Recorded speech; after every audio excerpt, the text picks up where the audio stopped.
to do kind of thing. And those people in particular were probably more economic immigrants and not necessarily like if they got deported back to Costa Rica, they'd be okay. They weren't there, they didn't come out of persecution or anything else. If they overstayed their visas here in the States, I would be 100% like, okay, well, sorry, you overstayed your visa, you need to leave. I think I'm very in favor of proper enforcement. But as usual, there is no need for the grandstanding, etc. Now, is it necessary for, again, I agree with Marshall or Scott, whoever said it's necessary for President Trump, for his base, and for the people that support him, to be this extreme.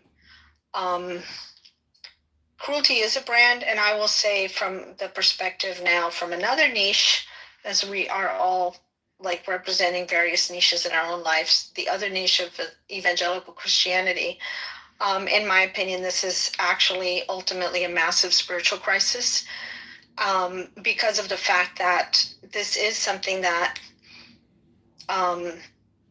is a political pawn. It's something that both parties don't necessarily want a solution to. Not the humans, not the people that vote, but I mean the guys in power, the politicians, etc. It is definitely a very convenient political football, and it helps people win elections, as we've just seen. However, when you bring it down to the level of individuals, such as old Roger's talking about, who don't care how cruel it is because they're believing, their amygdalas are fired up. I mean, and our brains are programmed to remember scary things and bad things much more so than good things. That's why when you criticize someone, you're supposed to also say 5 good things to them, because our brains are programmed to remember the bad stuff. That's just an old evolutionary thing to help us survive. We got to remember where the lions were hiding, etc. So we remember that. So obviously people know how to manipulate that. Politicians do.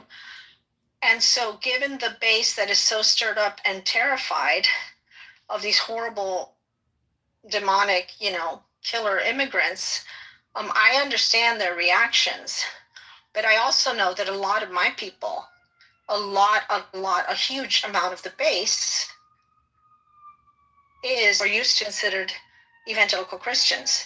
And so for me, it's a massive spiritual crisis, because where it used to be that cruelty was not a good thing, where we did actually believe in turning the other cheek, now there are literal discussions all over Twitter, and as I call, they're known as the Theo Bros, but these hypermasculine guys and the whole movement toward hypermasculinity, that is something I feel like that's almost the death throes of, I'll use an overused term, but the patriarchy, but let's just say the hypermasculinity and all of this is everywhere now. And so you've got people from evangelical Christians, etc., who are now actually even looking down on Jesus because of the Sermon on the Mount and how soft he was. So I think we've really lost our way, and that is terrible, and that is cause for despair and for weeping and gnashing of teeth, in my opinion. At the same time, I have deep faith that there is a reckoning coming. And when the reckoning comes, it's not going to be pretty. It's going to be quite difficult. But things like this, they do run their course, and I'm trusting that there's not too much that's done. Well, much has already been done, but yeah, actually, no, I cut back. There's a lot of damage already done. I just am trusting that some things change sometimes, at the very least in the next election, because this can't continue. The level of cruelty is, and I think so many reasonable, rational, independent people would be in favor of stronger immigration enforcement. It just doesn't have to be the way it's being done now, which is deliberately cruel. Ultimately, unfortunately, the Trump administration doesn't actually care about drugs, as we've seen with the recent pardon of this massive drug kingpin, the president of the ex-president of Honduras, who helped bring in probably 400 million tons of cocaine to this country. It really is performative, but I have faith that some things are going to happen and some things are going to change. Thank you. Thank you, Barbie. We'll go to Linda, followed by Tiger. Hi, everyone. Good evening. This is a special topic for me. My dad is a naturalized citizen. He's an immigrant. He came here in 1980. So there are a lot of things said right now about Somalis. That's where my dad's from. A lot of people don't know that the country actually split. So my dad lives in the north area. But yeah, growing up being a product of an immigrant, there's challenges and so forth. Yeah, what did your father do, or what does he do here in the United States? He lives in Somaliland. He has dual citizenship. He teaches mathematics and computer sciences. He's a high-level programmer. He's living there, not in the United States? No, he lives in Somaliland. He's been living there since 1996. So yeah, I just wanted to say that my husband's he's an immigrant as well, and half my family, all my siblings are naturalized citizens, as well as my stepmom. So I think that there is definitely like some kind of war on immigrants. There's a lot of xenophobia going around, but this cycles every so many years. So it's these things I have heard are not new. It's just, I think Trump is just doing it openly. I think he's trying to intimidate. I really think it's a lot of scare tactics. I think if you're here undocumented, you run the risk of being deported. If you don't have your documentation to be here, I think most of them know that they can be deported. But the ones where they're like ripping people from the kids and people are like disappearing, and the lady that got tackled by the ICE agent. I mean, the people that are getting picked up at their interviews, I think it's just overkill. And I just think he's just going just overboard. And I just think it's creating some situations that don't need to happen. I think the way it makes us look to the world. I'm concerned about for Americans that do live overseas right now in other countries, how they might be received, and I don't know if he's considered that. And the last thing I want to say is too, I just worry too about safety. I don't know if everybody can handle what's going on. Some people don't have the mental capacity, and sometimes I wonder, how someone would react, because I work in human resources, so I've had to let people go because they didn't have the proper work authorization documents. I do that on a regular basis, and like I said, some people they all know, and they know that they can't work without their documents. But some people, I just worry about some people's mental stability with all this, and I don't want to see somebody like just go ballistic or something or harm people. And that's all I want to say. Thank you. Thank you. I just asked ChatGPT for a list of notable Somalians who have immigrated to the United States. And why did I ask the question? Because none of them have contributed to this country, according to the president. And when you make an absolute comment such as that, it only takes one exception to make that comment irrelevant. And according to ChatGPT, and I'm going to jettison the politicians like Ilhan Omar and other people who have been elected to office, most notably in Minnesota. I'm not going to talk about them. I'm going to talk about people who you could say contributed somewhat to our country. I see that there's an Academy Award-nominated actor. I see that there's an international fashion model. The communist queen, the I see that there's an award-winning poet. I see there's a Grammy-nominated musician.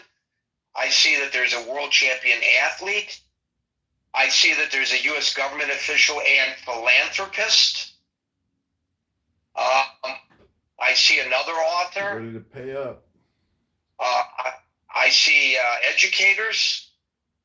I see writers. I see more musicians. Why would a president of the United States take any subset of our nation and malign the entire group and say they haven't contributed, or none of them have contributed to our society. I want them out.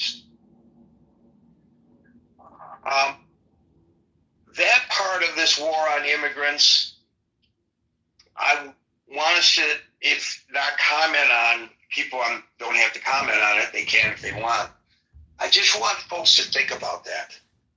Gary, Yes, go ahead, Linda. Can I say something? And I think that's what's hurtful, because my dad, when he came here, he paid his entire way through college. He saved all of his money. So he paid his entire way. No one paid for him. He wasn't dependent on anyone. He did it all himself. He learned English fluently, speaking it. When they say people don't speak English, my dad speaks and writes English. He can quote Shakespeare. That's how well he speaks English.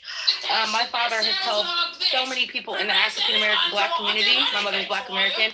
He went to a historically Black college, and he tutored and mentored primarily Black students in math and science, and tried to teach them how to be computer programmers. And then when you talk about Islamic people, my dad worked at the local mosque, and his job was to help young men that were converting to Islam, to teach them the Quran and to respect themselves and their family, and be upstanding citizens. My dad also went on the news several times to explain the war in Somalia to people and what it was about. So he's made he protested against the KKK coming to our town.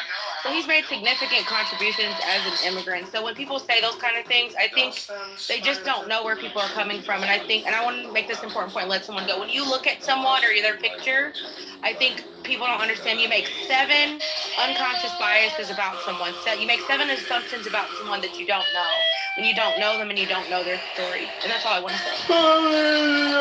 Often as a reporter on the streets, walking up to strangers to interview them, and you try to, size up the person that you're approaching and anticipate what kind of a response you're going to get.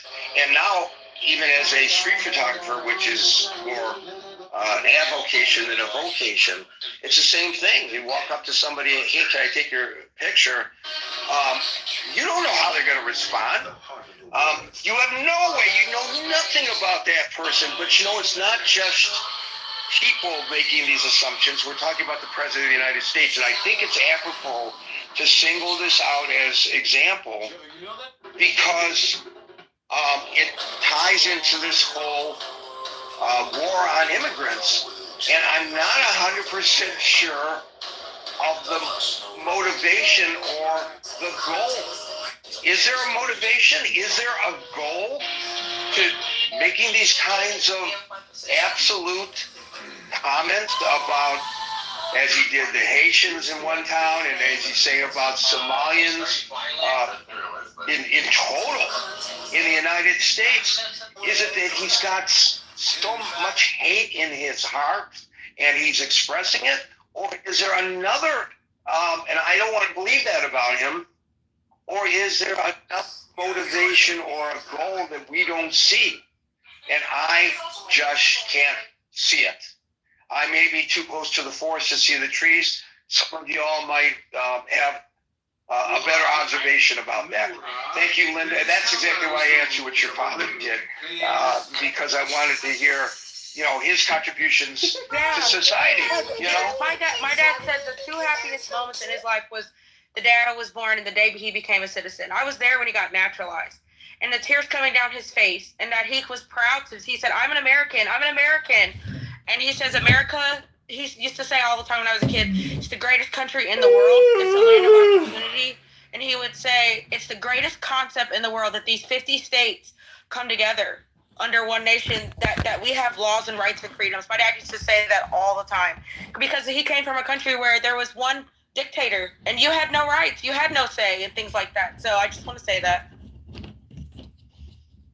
And those who would support the president in these commentaries, maybe those are the folks I need to hear from. We all need to hear from, to get an understanding of why somebody would support such an argument. I know we've heard many times, well, the president, he doesn't really mean, that's really not what I'm looking for. I'm looking for an understanding of what he does mean when he says these kinds of things. I'm not looking for a defense of the president. I'm looking for an explanation of the president. Yes. I will speak. We'll get you. We'll get you, Dave. We'll get you. Okay, I got to go in order. I can't. It's not fair to the others if I skip the order. But I will get to everyone. I promise. Tiger, followed by Merrill. Hey Gary, and again, thanks for inviting me onto the stage.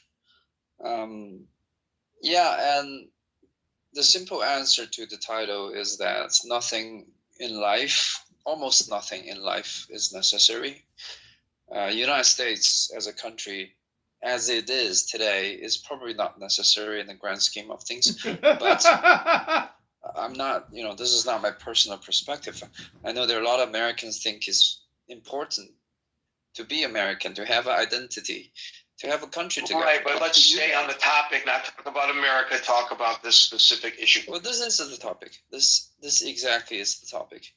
And I think for those people who want to preserve America as whatever their ideal of America is, it is necessary to control the border. Like Marshall said, any sovereign state, there's a necessity to control the border as to who you let in and to what capacity, and what's the status of the people you let in is both necessary for keeping the country together, but also for security. So that's necessary. What's so particular about America, though, is the American identity is not built upon things like race and, strictly speaking, nationality. I think what people find unpalatable with what Trump seems to be doing is that he's handpicking who he or certain factions of Americans want to be Americans, who qualify to be Americans and who do not qualify to be Americans. And this is not a unique thing in America, right? Countless countries throughout history and different geographical locations did similar or sometimes even more severe things. South Africa was an apartheid state. Nazi Germany chose who then want to be German and should be qualified to live on their Lebensraum. I think that's what it's called, Lebensraum. Yes. And you have countries today like Israel, who is having very strict control on what kind of political rights to grant to which part of the people. So it's not uncommon, but when it comes to America, because the American ideal is built upon a belief in, the democracy or the declaration of some sort, the emancipation. So this is where these ideas come into conflict.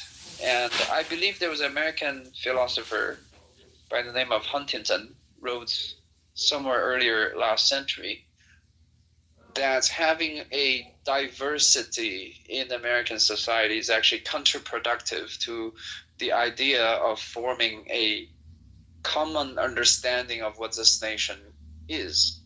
And this is, is manifest today. And I do believe the American experiment of building a nation out of an ideal instead of out of, let's face it, genetics or blood or, common culture, is a very good one for humanity. I believe it's an important experiment for human civilization.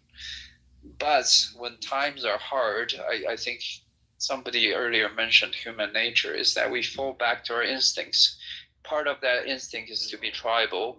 And to the people who used to think that they own this part of the world, this land, this America as they define it, and people sometimes mention, the WASP people, or different part of Americans believe a different America exists, and some of those beliefs is un-American in the sense that it goes against this American ideal of forming a nation based on an idea, and that's what we're seeing today. And it's because time is hard.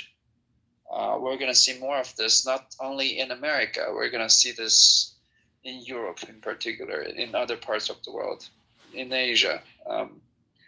So, and to reflect, many nations survived to this day because they did something similar in their history, right? They had to purify their population in a sense, or sometimes they annexed and. So, are you suggesting that what the president's policies vis-a-vis immigration is necessary in order to purify the country, or at least from his That's not what I'm perspective? suggesting. I'm suggesting the president okay. or some of his supporters may believe in this, right? And as the Nazi Germans believed in that. But when you think about it, the reason why we condemn Nazi Germany today, a big part of that is that whatever they did in Germany did not become the status quo. We defeated Germany. Can I interrupt? Guys, can I interrupt? No, but we'll try to get back to you. Very But important. if Hitler, I know everybody has important things to say, but you know how the room works. Go ahead, Tiger. yeah, I was just saying, if Hitler did win the Second World War, and 100 years from whatever that's over, maybe people will be, phrasing Nazi Germany as something entirely different. As we can see, narratives are often shaped over time. And so I don't know. I just hope that whatever Donald Trump tries to do, and I personally, I may be affected by this. So far, I'm not. But whatever Donald Trump tries to do, for his benefit, I hope he wins, whatever that means. Yeah, thank you. I don't understand that last comment, but it was noted. Thank you, Tiger. We'll go to Merrill, followed by Monsef. Hey, Gary, I got inadvertently kicked off the stage. Well, I'm going by how I see the order now. And by the way, Yeah. it's 5:55, so we're not adding any folks to the stage. However, everybody who's on the stage and in queue will get the opportunity to speak as we go into extra time. Monsef. No, it was me. You're correct. You're correct. I was doing a little housekeeping because somebody jumped on I late. would let Monsef go ahead of me, but I. No. Okay. I want you to go next. Thank you, Meryl. And thank you for your patience, Monsef. Go ahead, Meryl. I don't think I can help you, Gary, because you were looking for some kind of looking beyond the forest to find something in Trump that I can't find. I don't even think exists. I will go even further than Scott. He is a cruel person. I believe he's a cruel person. Does his base like it? Yes, they do. But I don't think that changes anything. I think that he is plain simply, his personality disorders include being cruel. And regarding immigration, this isn't a man who just hates immigrants. He wants to make people immigrants. He wants babies, people that are born in this country. He wants them deported. He doesn't want them to have citizenship. They're born here. The Constitution says they are American citizens. He's fighting that. He doesn't want that. He doesn't care about DACA. And the DACA people, they do things that are so far superior sometimes than some of us do, us American citizens, in order that they be able to stay here. They join our military. They have to. They have to either go to college or join our military, and they do. And Trump doesn't respect that. Think of the Gold family, who he ripped apart in his first term, whose son was killed fighting for our country. He doesn't. I think the only immigrants he likes maybe are in the Miss Universe contest when he handled that, and the wives that he married, and probably their families who he wouldn't let other immigrants' parents come here because he was against that. So I also, we have discussions all the time, and there are some people that come here and they're very, we have to do this, it's the law, and they need to be handled because they broke the law. I wonder if those people sat around and one day someone came to them and said, hey, you know the guy who lives on the corner, the one who goes to church with you, the one who works over there, and the one who your kids play with, he's undocumented, and they're going to throw it. Should we tell people about it? Do you want him to be picked up? What do you want for that person? I want to know how those people feel, the ones who say that it's got to be done. It's got to be done.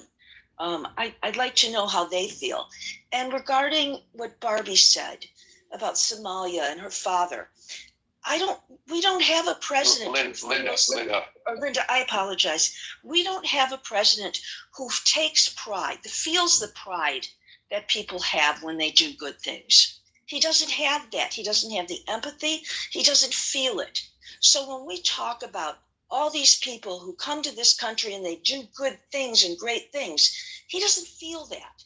He's not Reagan, and he couldn't even sit through a Reagan speech about that. And I know that I am possibly an outlier in this. Maybe I'm too tough on him, but I have stopped looking. I researched Trump long before he ever ran the first time because of a bet that I had with my boss. And I have never found anything about Trump that shows a feeling of empathy, a feeling of pride that people feel for their families. He just doesn't. And them going and having ICE, taking away, as Scott said, we take away from our FBI. We take away from all of our national security, people that help our national security, and we've got them in ICE. He's got them going to nursery schools and taking parents when they pick up their children. He's having children being, it's traumatic. It's horrible what he does. And if we want to look to see why he does it, we can't find something good in him that can tell us why he does it. I don't think so. But if other people can, please let me know. Thank you. I don't know what the medical condition is, but there are people, and I'm not diagnosing the president, but there are people who lack the ability to have empathy. And perhaps you're right about the president. Thank you, Meryl. Moncef, followed by Chris. Thank you, Gary. It's a topic we spoke about a lot, but it keeps coming back because it's still a bad thing for this country that we have to still be talking about stuff like that. Back in 2015, when Trump was running, he made a name for himself. I mean, he was bombastic about all the insults and the stuff that he whenever he goes into a rally and there is live cameras and all that, he wasn't shy about calling Mexicans rapists and murderers, and countries in other places of the world that he despises. He didn't mind calling them shithole countries, and people that come from them are no good. And this time, he pushed it a little far because of he wanted to build on the immigration issue that Biden wasn't good at. And I have to agree, Biden kind of dropped the ball on the immigration issue because he did not have a good immigration policy. He did let a lot of people come in.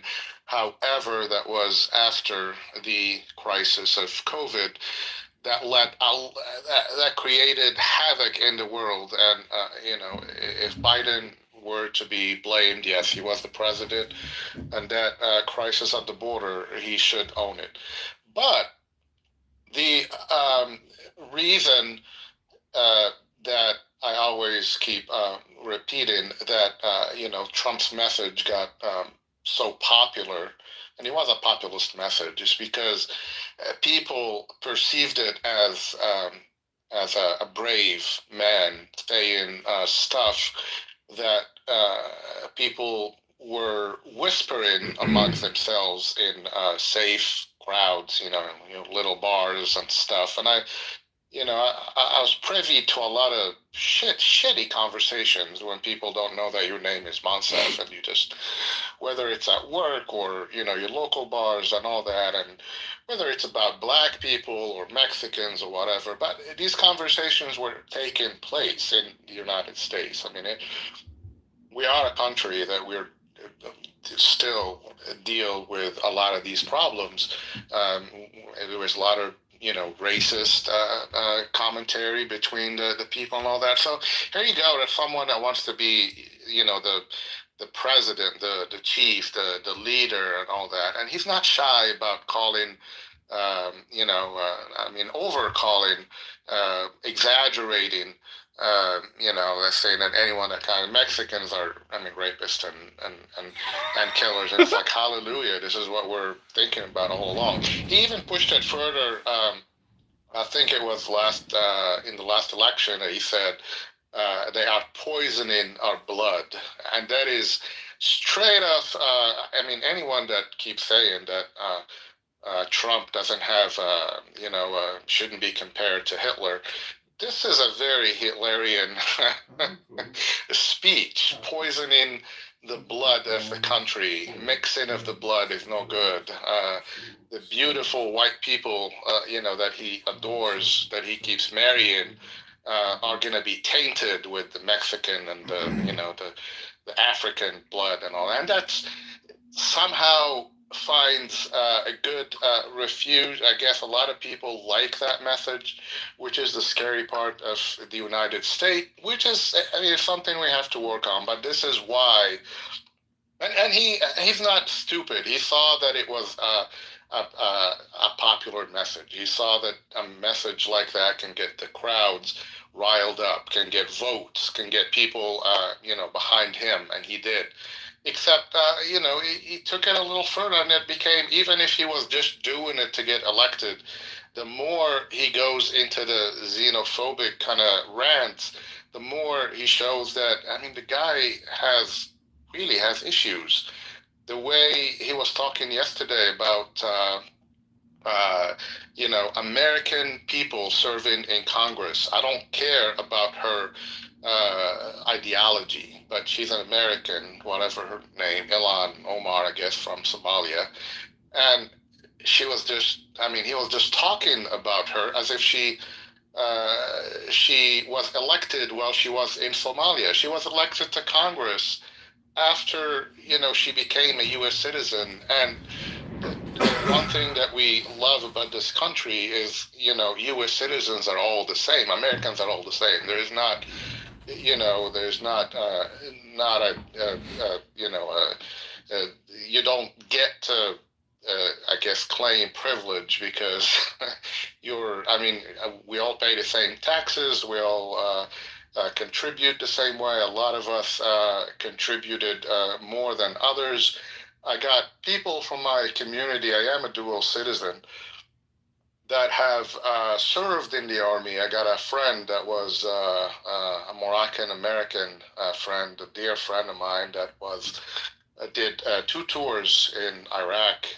He died after his 2nd tour, and he was a proud American. And if we were to go by the classification of where he came from, I guess you would call him someone from a shithole country. But he did offer more than, a lot of people are calling names would offer to this country. I keep saying the same story every time, but the First Lady of the United States was an illegal immigrant for a few months. She did come under a contract that did not, a visa, a tourist visa, and then she decided to work, which is illegal. Her visa expired. She didn't have a work permit. She only got, I guess her papers only got settled after she got married, which based on today's laws, they don't even let you do that. They send you back to the country where you violated the visa requirement from, and then you apply for your marriage visa, whatever that K9 or whatever it's called, to come back. But she wasn't doing that. You won't hear that story being talked about and frowned upon by the Republicans that say, well, she didn't really set a good example because she didn't follow the immigration laws herself. And now she's the First Lady. But, from the economic standpoint, it will be, even if these 20 million people, like he says, I don't know if it's 20 million that came in the Biden administration, that would be a huge... It's only about 13.5. Yeah, exactly. I mean, even if you ramp up all the people that are here illegally and kick them out, that would be a huge blow to the economy. It would not be a good thing. There is a lot of things that these people are doing that American citizens or whatever have just given up. They not. I mean, people are not looking to go pick tomatoes and lettuce. I'm not saying that immigrants, that's all they do, but economic immigrants with no papers, a lot of them, that's the jobs that they end up doing because of the situation. And I live in Florida, and I do construction lending for a living, and a lot of job sites that were try to ask, like, how come the projects are not going up on time, and all the same question comes back, is that we can't find enough people to work. And because I mean, immigrants were a huge part of the construction business in the state. So even, going up, even if it's a problem that needs to be solved, propose a solution that's not going to have a blow to the U.S. economy. That's all I have to say. Thanks, Gary. So I got a question for you. And it's something I've been passing back and forth in my head. I don't really if you've been here for 20, 30, 40 years, I feel like deporting you'd be cruel. But say you got here 5 years ago and it took the court 5 years to process all that stuff, and you still get a lawful order of deportation. Are you amenable to the move of enforcement, or do you think enforcement is something that has to fall by the wayside? No, as long as you get your due process, Marshall, like you said, if someone can prove, I guess, that for 20, 30 years or whatever, they have lived a decent life, they have paid their taxes, they never committed a crime, I mean, that would be ridiculous to just ask them to pick up and move to whatever they came from. When you're here and, I guess, if you're caught and you're like 3, 4, 5 years, you are running a risk that your situation is not legal. So unless there is a government should be smart enough to think that, well, if someone has been here for 5 years and they have contributed to society and all that, is it really fair to treat them as someone that just was caught at the border yesterday and it's going to be sent back? Should some kind of amnesty be applied? I'm talking like this because a lot of countries in Europe took this route because it was beneficial to society over there in Spain, Italy, sometime in France, but Spain was the leader in this because of all the African migrants from the southern Mediterranean coast. It was an amnesty law, but you have to prove that you are contributing to society, you do have a job, you are serious, you're not into drugs, you're not into whatever. Because at a certain point it does become it's something that you have to treat. Yeah, there is the law, but then there is also a lot of things that you can do. There is amnesty. There is, everyone's situation is different. I do have to mention here, Marshall, that looking at all the, the data from, the immigrant populations here, it's the lowest levels of crimes. The most crimes in the U.S. are committed by Americans, especially when it comes to murders. And even when you hear that, they released a bunch of people from jails and they're committing. Most crimes are not committed by someone who just fled. Costa Rica last year. Most crimes statistically are committed by U.S.-born, natural-born Americans. So even taking that route that we're cleaning the country from the criminals, it doesn't make statistically doesn't make any sense. I apologize. Interrupt, Gary. I have something very urgent. The entire room next to. Oh, all right, Raj. Go ahead. Oops, we lost him. Thank you, Monsef. We'll now go to Chris, followed by Brian. Hey, Gary, what's going on? Hanging in here, my man. Hanging Hey, in. Gary, this might be the first topic that you didn't add a little space for me to say the Epstein files didn't release yet. Just a heads up. This wouldn't be the veil over the Epstein eyes, but this is just another. No, I'm this bringing is a great this topic. up. It's not the president. No. This is a great topic. I'm just saying this is the first time that you made a room that I couldn't just sprinkle a little bit of that truth about the Epstein files still not being released. And I did want to say it, but let's move on to the topic. So is the government war on immigration necessary? Obviously, no. We do this every day, Gary. No, it's a great topic, but no. We know what immigration does for our country on the positive sides. We even know that they're not as much as criminals, rapists, and robbers as we've been told because of the statistics that eventually one day may disappear. So we understand already that that's just a fabricated lie that he's pushing to a base. Now, I don't remember which guy said it, but he said he works with about 200 people that would live and die for Trump, believe anything he says and believes he's not going far enough. Guess what? That's this country. I hate to say it, my brothers and sisters of Caucasian descent on this stage was right there on the edge of saying what they needed to say. And I'm not saying anybody said anything wrong, but I am saying that you guys just refuse to say that this man is pushing a white nationalist movement across this country. And it benefits you guys. So yeah, he's not saying, hey, we're going to go get the Irish. We're going to go get those Jewish people out of here because they're immigrants. We're going to go get the Russians because they're immigrants. No, he's speaking about brown people of places that he know there will not be any white people. Oh, except Afrikaners. Afrikaners are the only people available to come in this country right now. Outside of those other brown countries, white people from brown countries. So again, we're going to keep speaking around it, and that's going to keep giving him room to move within the room to the realm. Communist queen, the until we start speaking tamale. directly about, you know what, this is a white nationalist movement. Why does he not want any brown people in this country?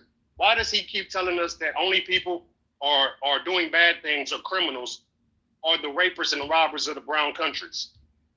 I get it. It's hard to take a mirror and say, you know what, I'm not like him, or maybe I have opposing views, but some things that I do agree with. But you have to be able to look at yourself and say, hey, that's not right. Even though I'm on the side that he's working for. He's not doing anything wrong to me, my cousins, my uncles, my Democratic cousins who argue all day with my Republican uncles. He's not doing anything to those people. He's only doing things to the brown people. We have to remember, those fruits on those vines did spoil.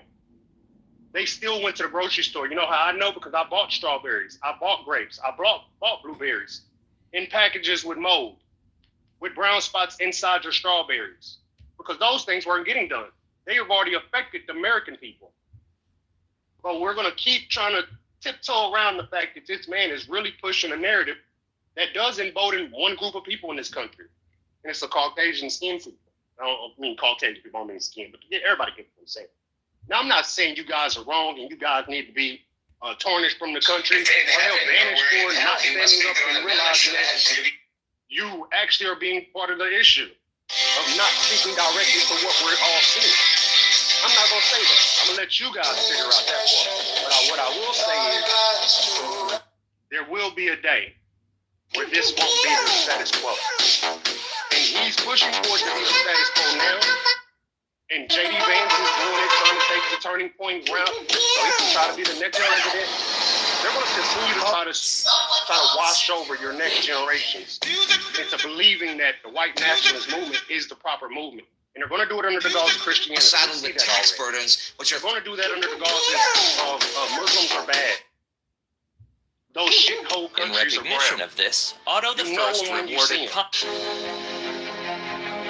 This is what they're pushing to I not only believe he you, knows he's an illegitimate and me, president. because I'm African American. He knows that there were a bunch of different reasons there is no why the discrimination election to the turned code. out the Code way it doesn't give a did, fuck and who I you take are. responsibility for You those outside parts of this it code, that I you be should. white, black, green, I yellow, believe he Asian, knows he's an Hispanic, illegitimate whatever, you're gonna be president. free. He knows. But one day there will have to be a change in this country. And if you want this country to continuously grow, to accept the change and push back on the negative narrative that's being pushed.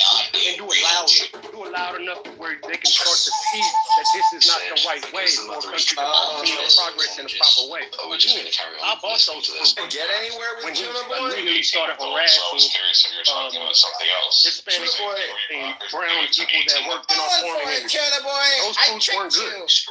But They I lasted brought a up day the if they were transphobic in organic, you. and they weren't. I think they're on your side. But that's because nobody's working those fields. The word This is the same guy synthesis, when figures that translated Venezuela will be to the bad guy ancient for whatever Egyptian, political, means financial reasons forest. he's going to gain himself.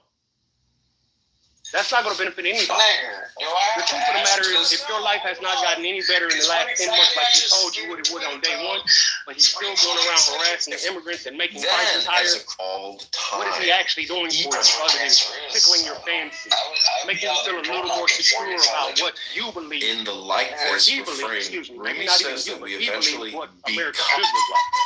If it's whiter, come on, say increased I think the trend has been I think that's the trend.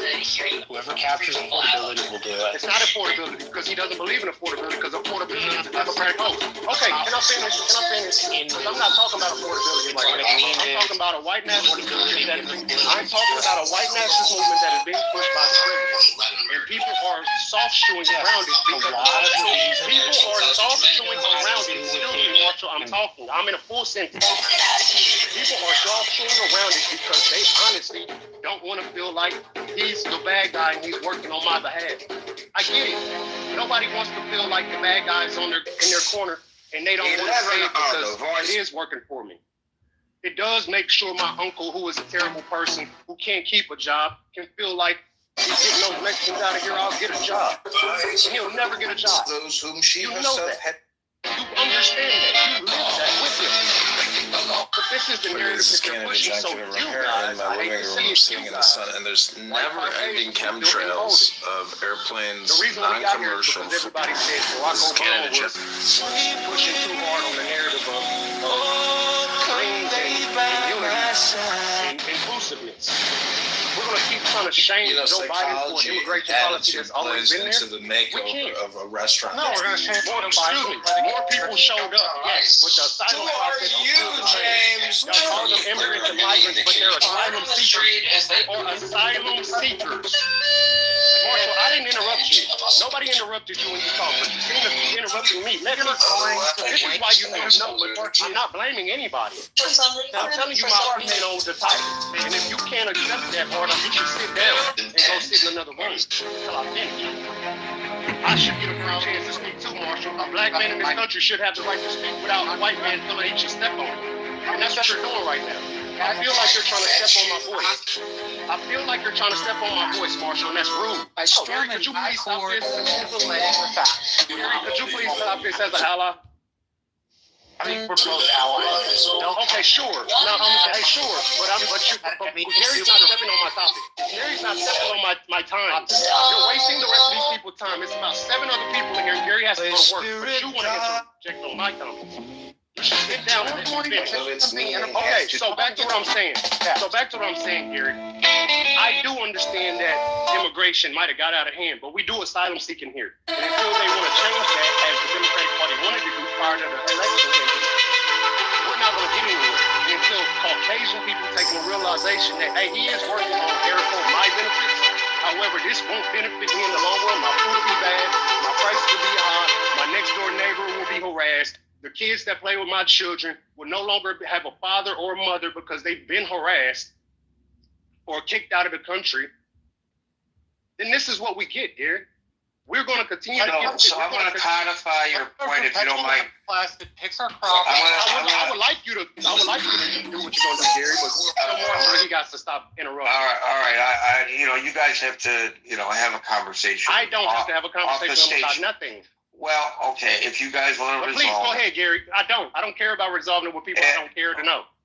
I don't know him. I don't care to know him. All right. We're in the same space because you make a good space. That everybody should get a free chance to speak and not be interjected. And you always do. You always do. And I respect your stage. Yes. So I would just like to codify something that you said. I got a little bit of a takeaway from this. I don't know if other people view it the same way. But I think the point made there, and it's an interesting one that I think we should each of us assess as a possibility, is that there are rules in place that allow for people to migrate to this nation to seek asylum. Those rules are on the book. I say rules because I don't want to get hung up in the semantics of the laws and the treaties, because there's an overlap there. But there are rules in place. And we may have a president, as this is what I'm hearing Chris say, who disagrees with the rules. But he can't change the rules, so he changes the manner of operation to circumvent the rules. That's an interesting concept to consider. So if we now scroll back to the top of the room, is the government war on immigrants necessary? Perhaps to the president and his supporters, what Chris just suggested, the answer is yes. It's necessary to circumvent the rules. That's an interesting possibility that I am going to contemplate, and I want to thank Chris for putting it in my mind. Brian, followed by Andrew. Hey, thanks, Gary. I think I'll provide the counter argument or take the hits as the supporter of this, saying that I think the war, strong term, but I think the pace is the way I would phrase it, is necessary, because you only get a certain amount of time as president to enable your policies, and we see that the Democrats, the left, are actively trying to slow him down with lawsuits, with different activist tactics, creating a bunch of chaos and confusion. So I think what he's realizing is you only get a certain amount of time to get as many people out as possible. They're not going to be able to accomplish that at the same rate at which they were let in. So it makes it seem like they're cold, they're heartless, they're mean, when really he's just, I think, facing the reality that, let's say, if he loses the midterms, loses the House or the Senate, then a lot of his policies will get further delayed. So he'll have to use the courts, and that takes time. So it's so I'm getting a little bit of understanding the point you're making, and so you're saying that the fact that we have so many immigrants in the country is an impediment to the policies and affects the midterm elections adversely to the Republicans? What I'm saying is Trump needs to act quickly to get these people out, because if he loses the House and or the Senate, and he's constrained by law. He's constrained by U.S. law to a process. He's not just allowed to put people on a plane and deport them to nowhere. That's not the process for proper deportation in our country. But he does. So yeah, I agree with you, Marshall. But that is what's happening. But I'm just asking. So I understand that he feels under time constraint to get done what he wants to get done.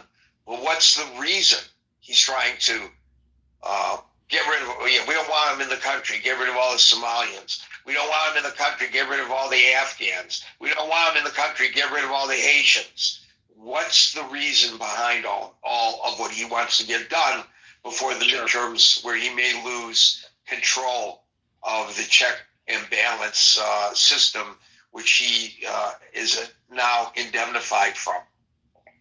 Well, I'd say the primary reason is he looks at those people who come from poor countries as people who are going to either begin or stay on welfare, and who is the party, which is a party that encourages welfare benefits and free stuff. It's the Democrats.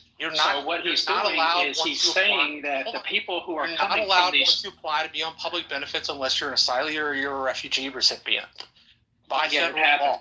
But yet it happens, right? No. You're saying it doesn't happen. What I specifically said was that there was a process. Are you saying that people who come in from other countries are not on SNAP are not on getting benefits from the American government or the state level. No, that is not how it works. It is currently illegal to do that. It's been illegal since the big. You're not answering my question. Are you saying it doesn't happen?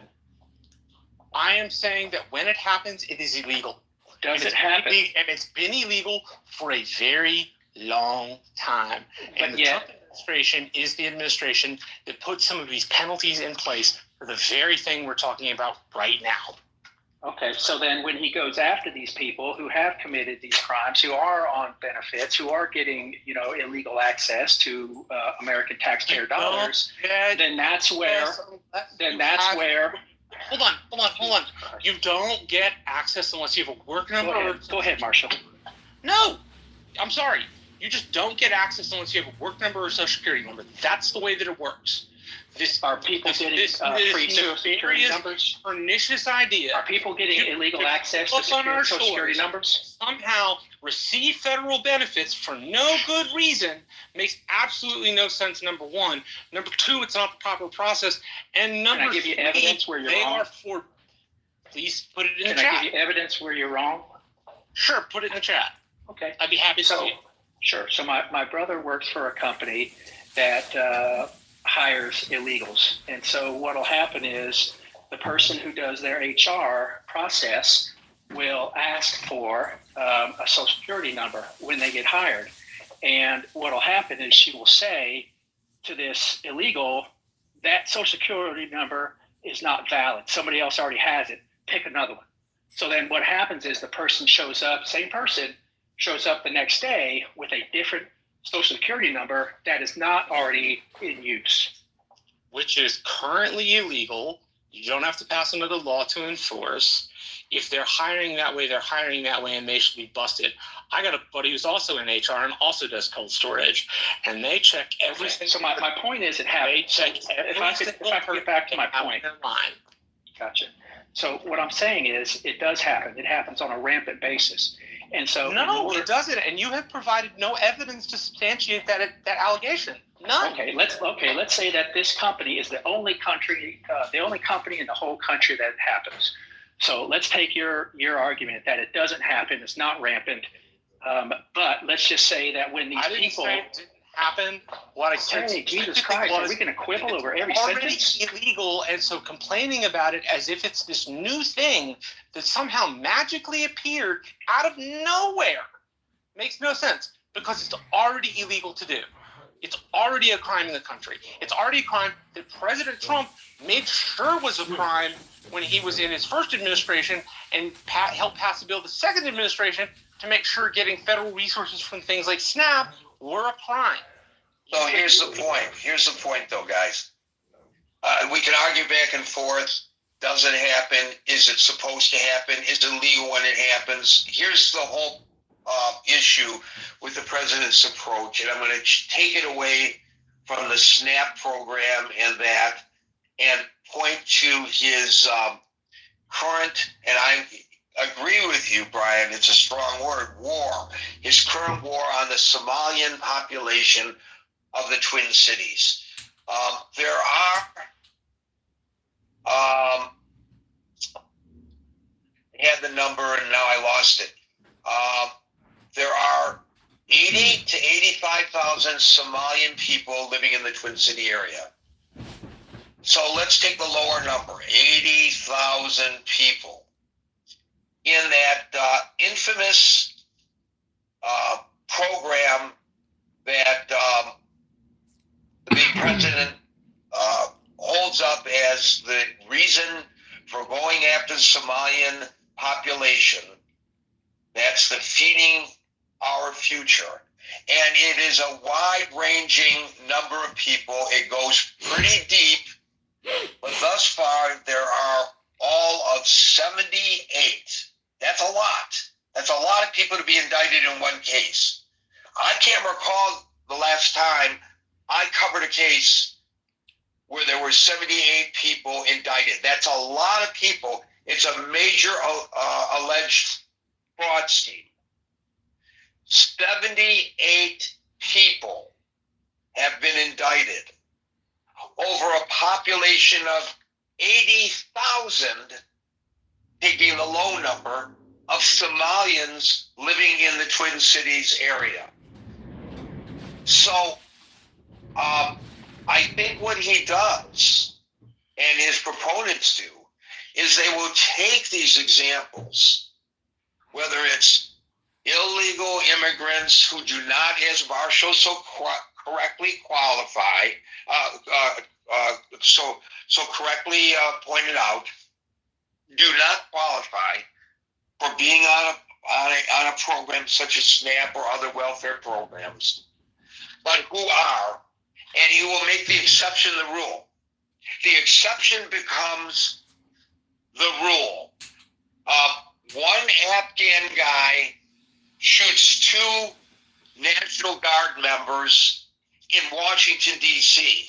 If you look at the number of people who came in on that program from Afghanistan during the Biden administration, a program which the president, this president, criticized for having missed people who should have been brought into the United States. He was in favor of more of them coming in, this president, at that time.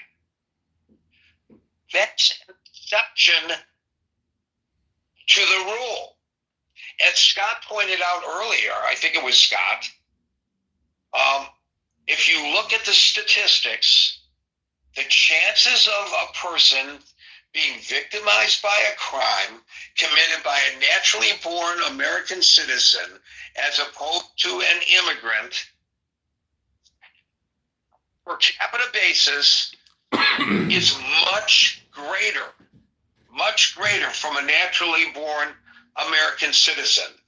But right now we see that whenever an illegal immigrant commits a heinous crime, it suddenly is a big story, and it's pointed out to the country that this illegal immigrant committed this crime. The exception becomes the rule. I think that the recognition of this, what we've just explored, Marshall, Brian, and Gary, doesn't really explain the reason why. Why is it so important for the president to take the exception and make it the rule? And I think that's the question. Yes, I'm asking you the question. So I would like Brian to answer that question. Why is it so important to take the exception and put it in the public mind that that is the rule?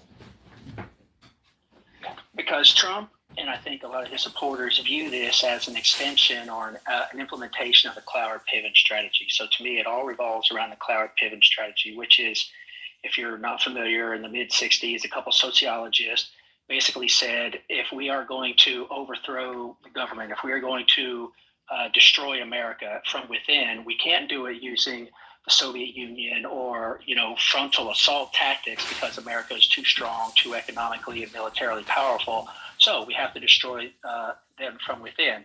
So the tactics in the Cloward-Piven strategy are to overwhelm the system of the welfare, the immigration system, with a lot of low-skilled, low-education people who are dependent on welfare, and that will economically bankrupt the country at the local, state, and. But is that happening? Is that actually happening? That's what Trump is trying to avoid. That's what Trump is trying to. I see. Okay. So if that's exactly happening, that is an explanation. Thank you. Welfare makes up something like less than 10% of overall U.S. spending. Just so you're aware, it's like trying to save money going to the couch cushions. Okay, sure. So, speaking of which, look at that. That money did fall out of my pocket. Actually, not so much in the couch cushions today. Not so much in the couch cushions today, because who carries change anymore to roll out of your pocket while you're watching the football game and falling asleep to end up in the couch cushion?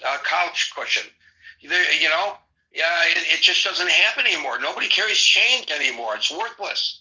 You need actual dollars, and people don't carry national dollars anymore.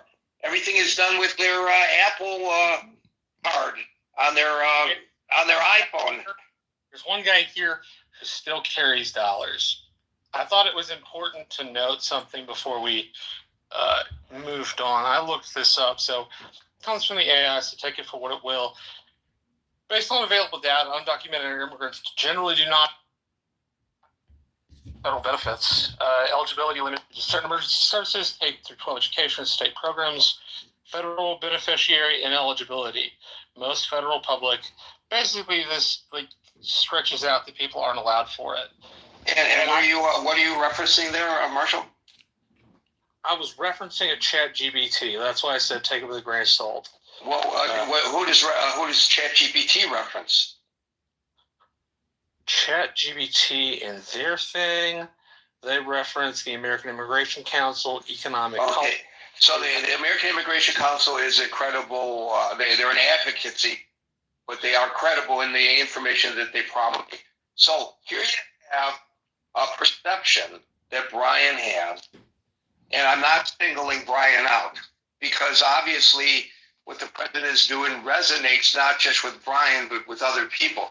People get the perception that this is a significant problem in the United States. You've already pointed out previously that it costs a very small percentage of the overall budget. So it's not really, as Brian would suggest, destroying the United States from within.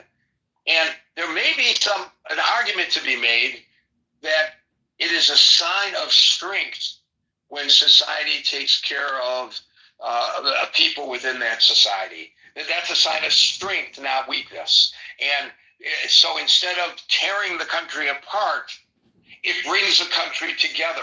You know, we're at this time of year where we suddenly have that perspective of where we want to help people who are less fortunate. And then after January 1st, we'll forget about that. But it's that time of year, the reason for the season and all that kind of stuff, where people tend to be far more charitable. Not just financially charitable, but in their outlook toward their fellow human being. And then we forget about that. I think that's a strength. I'm not a Christian, but I think that this Christian tradition that we see overwhelmingly in this highly